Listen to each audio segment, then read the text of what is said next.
دوستو، ایک بیوہ عورت کی 4 بیٹیاں کیسے حاملہ ہو گئیں، اس خبر نے پورے گاؤں کو ہلا کر رکھ دیا اور اس بیوہ عورت کی زندگی اجیرن بن گئی۔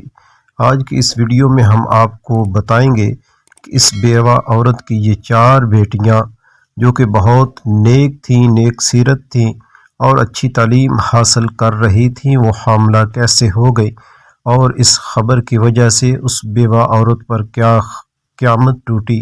تو ویڈیو کو آخر تک ضرور دیکھیے گا، ایک لائک اور شیئر ضرور کیجیے گا۔ دوستو، ایک چھوٹے سے گاؤں نور نگر میں صابرہ بیوہ عورت اپنی 4 بیٹیوں کے ساتھ رہتی تھی۔ صابرہ کے شوہر کا انتقال کئی سال پہلے ہوا تھا اور اس کے بعد اس نے اپنی پوری زندگی اپنی بیٹیوں کی پرورش میں وقف کر دی تھی۔ صابرہ نہایت ایماندار، صبر کرنے والی اور عبادت گزار عورت تھی۔ وہ اکثر کہا کرتی تھی کہ اللہ کی رضا میں ہی انسان کی کامیابی ہے۔ صابرہ کی 4 بیٹیاں تھیں، عالیہ، مہوش، صدف اور زینب۔ اپنی ماں کی طرح نیک دل، مہذب اور محنتی تھی۔ وہ نہ صرف گھریلو کام کاج میں ماہر تھیں بلکہ تعلیم کے میدان میں بھی اچھی کارکردگی دکھا رہی تھی۔ صابرہ نے ہمیشہ اپنی بیٹیوں کو سکھایا تھا کہ عزت کردار ہی اصل دولت ہے۔ ان کی زندگی سادگی اور سکون سے گزر رہی تھی، لیکن تقدیر نے ان کے لیے کچھ اور ہی منصوبہ بنایا ہوا تھا۔ ایک دن گاؤں میں ایک عجیب و غریب اور پریشان کن خبر پھیل گئی کہ صابرہ کی 4 بیٹیاں حاملہ ہیں۔ یہ خبر سن کر پورے گاؤں میں کہرام مچ گیا۔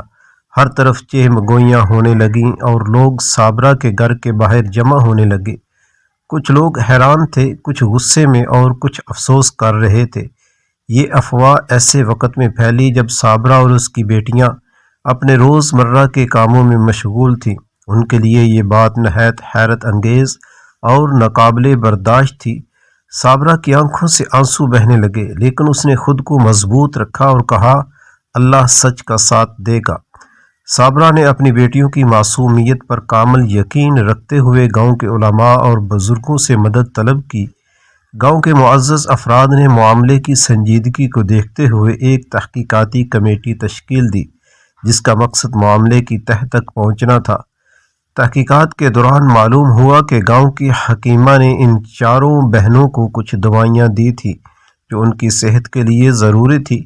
ان دوائیوں کے اثرات کے نتیجے میں ان کے جسمانی خد و خال میں کچھ تبدیلیاں آئیں، جسے گاؤں والوں نے غلط سمجھا۔ یہ انکشاف گاؤں والوں کے لیے ایک دھچکا تھا۔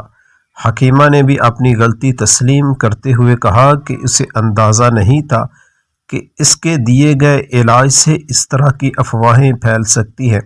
حقیقت واضح ہونے کے بعد گاؤں والوں کو اپنی غلطی کا احساس ہوا۔ صابرہ نے گاؤں کے بزرگوں سے کہا، صرف معافی مانگنے سے کچھ نہیں ہوگا، ہمیں اپنے رویے میں تبدیلی لانی ہوگی اور بغیر تحقیق کے کسی پر الزام لگانے کی عادت ترک کرنی ہوگی۔ گاؤں کے لوگوں نے ایک متفقہ فیصلہ کیا کہ آئندہ کسی بھی معاملے میں بغیر تحقیق کے کوئی بات نہیں پھیلائی جائے گی۔ گاؤں کی مسجد میں ایک مستقل کمیٹی تشکیل دی گئی جو اس بات کو یقینی بنائے گی کہ کسی کی عزت پر حرف نہ آئے۔ اس کمیٹی کا مقصد لوگوں کو انصاف اور احتیاط کی تعلیم دینا تھا۔ اس واقعے کے بعد صابرہ کی بیٹیاں مزید مضبوط اور خود مختار ہو گئیں کہ وہ گاؤں کی خواتین اور بچوں کے لیے ایک نئی امید بنے گی۔ انہوں نے اپنی ماں کے ساتھ مل کر ایک تعلیمی اور تربیتی مرکز قائم کیا۔ مہوش نے گاؤں کی پہلی نرس بننے کا خواب دیکھا اور قریبی شہر میں داخلہ لے لیا۔ وہ نہ صرف اپنے گاؤں بلکہ ارد گرد کے دیہات میں بھی صحت کی خدمات فراہم کرنے لگی۔ عالیہ نے خواتین کو سلائی اور کڑھائی کے ذریعے خود کفیل بنانے کے لیے ایک تربیتی پروگرام شروع کیا۔ صدف اور زینب نے گاؤں کے بچوں کے لیے ایک اسکول قائم کیا جہاں دینی اور دنیاوی دونوں تعلیم دی جاتی تھی۔ گاؤں کے بزرگوں نے ایک بڑا اجتماع بنایا جس میں تمام گاؤں والوں نے شرکت کی۔ اس اجتماع میں صابرہ اور اس کی بیٹیوں کی بے گناہی کا اعلان کیا گیا اور ان سے معافی مانگی گئی۔ گاؤں کے معزز افراد نے کہا، ہم سب کو اس واقعہ سے سبق لینا چاہیے کہ آئندہ ایسی افواہوں سے بچنا چاہیے۔ صابرہ نے کہا، معافی قبول کرنا آسان ہے لیکن دلوں میں محبت اور اعتماد بحال کرنا زیادہ اہم ہے۔ ہم سب کو مل کر گاؤں کو ایک بہتر جگہ بنانا ہوگا۔ یہ واقعہ گاؤں کے لیے ایک سنگ میل ثابت ہوا۔ لوگوں نے تعلیم کی اہمیت کو سمجھا اور بچوں، خاص طور پر بچیوں کی تعلیم پر توجہ دینا شروع کی۔ گاؤں میں ایک لائبریری قائم کی گئی جہاں دینی اور دنیاوی دونوں طرح کی کتابیں رکھی گئیں تاکہ لوگ علم کے ذریعے بہتر فیصلے کرنا سیکھیں۔ گاؤں کی عورتوں نے بھی اپنی عزت اور حقوق کے لیے آواز اٹھانی شروع کی۔ وہ مزید خود مختار ہونے لگی اور ایک دوسرے کا سہارا بننے لگی۔ گاؤں میں انصاف اور بھائی چارے کا ماحول قائم ہوا۔ یہ واقعہ گاؤں والوں کے لیے ایک بڑا سبق تھا کہ کسی پر بغیر تحقیق کے الزام نہ لگا۔ صابرہ کے صبر و استقامت نے گاؤں والوں کو ایک مثال دی کہ مشکلات کے وقت اللہ پر بھروسہ رکھنا چاہیے۔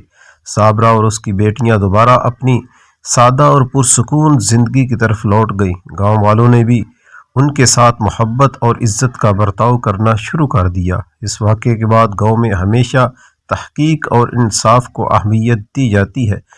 محترم ناظرین، ہمیں بھی چاہیے کہ ہم کسی پر الزام لگانے سے پہلے اس کی تحقیق کر لیں۔ کسی کے بارے میں بات کرنے سے پہلے ہم خود سوچ لیں، کیا یہ بات جو ہم کرنے جا رہے ہیں اس پر ان کے گھر والوں کی عزت تو خراب نہیں ہوگی، اور جس کے بارے میں ہم بات کر رہے ہیں اس کی عزت پر کیا حرف آ سکتا ہے کہ نہیں آ سکتا۔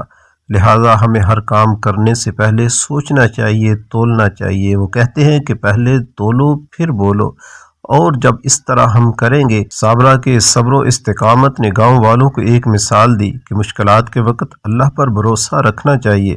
صابرہ اور اس کی بیٹیاں دوبارہ اپنی سادہ اور پرسکون زندگی کی طرف لوٹ گئیں۔ گاؤں والوں نے بھی ان کے ساتھ محبت اور عزت کا برتاؤ کرنا شروع کر دیا۔ اس واقعے کے بعد گاؤں میں ہمیشہ تحقیق اور انصاف کو اہمیت دی جاتی ہے۔ محترم ناظرین، ہمیں بھی چاہیے کہ ہم کسی پر الزام لگانے سے پہلے اس کی تحقیق کر لیں۔ کسی کے بارے میں بات کرنے سے پہلے ہم خود سوچ لیں، کیا یہ بات جو ہم کرنے جا رہے ہیں اس پر ان کے گھر والوں کی عزت تو خراب نہیں ہوگی، اور جس کے بارے میں ہم بات کر رہے ہیں اس کی عزت پر کیا حرف آ سکتا ہے کہ نہیں آ سکتا۔ لہٰذا ہمیں ہر کام کرنے سے پہلے سوچنا چاہیے، تولنا چاہیے۔ وہ کہتے ہیں کہ پہلے تولو پھر بولو، اور جب اس طرح ہم کریں گے تو ہمارا معاشرہ ایک بہترین معاشرہ بن جائے گا جہاں ہم ایک دوسرے کی عزت کریں گے، لوگ ہماری بھی عزت کریں گے۔ ہم دوسری کی بیٹیوں کو اپنی بیٹیوں کی طرح سمجھیں گے تو اللہ پاک ہماری بیٹیوں کی عزت بھی محفوظ فرمائیں گے۔ دعا ہے کہ اللہ رب العزت کی ذات اس واقعہ سے مجھے اور آپ کو سبق سیکھنے کی توفیق عطا فرمائے، آمین یا رب العالمین۔